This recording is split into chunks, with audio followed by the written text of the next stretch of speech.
Баршаңызға қайырлы күн. Бүгін сіздермен қоюландырылған сүт қосылған кекс пісіру рецептімен бөлісемін. Тез дайын болатын дәмді рецепттің бірі.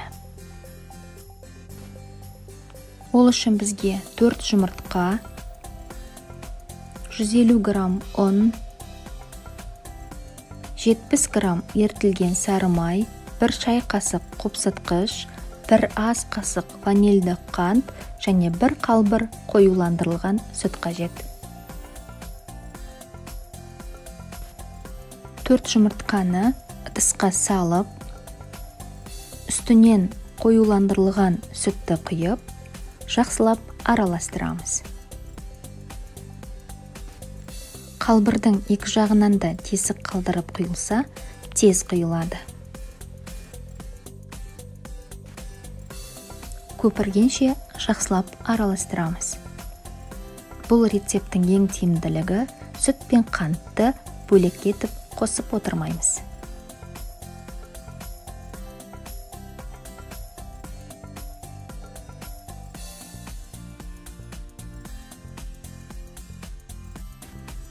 Енді ванильді қантты қосып араластырамыз.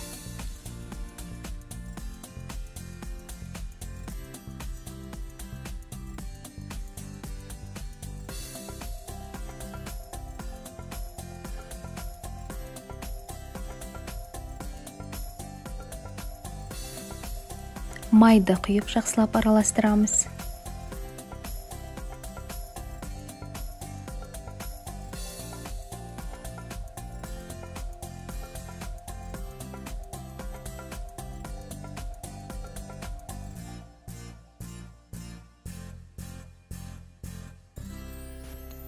Ұн мен қопсытқышты біріктіріп араластырып аламыз.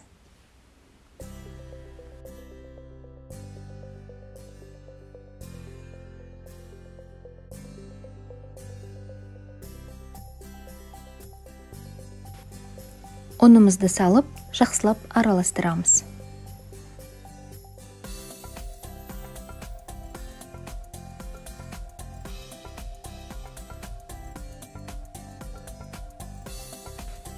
Қамыр қою қаймақ сияқты болады.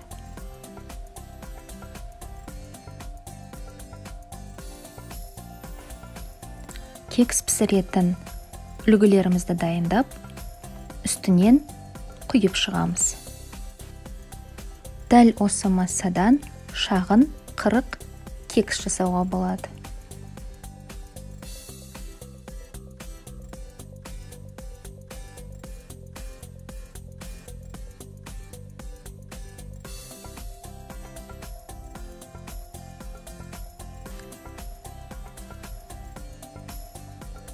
Кексті 160 градус қызып тұрған пеште 30 минут пісіреміз. Тәтті нанымыз дайын, астарыңыз дәмді болсын. Егер рецепт ұнаса, тіркеліп, лайк басып, пікір қалдыруларыңызды сұраймын.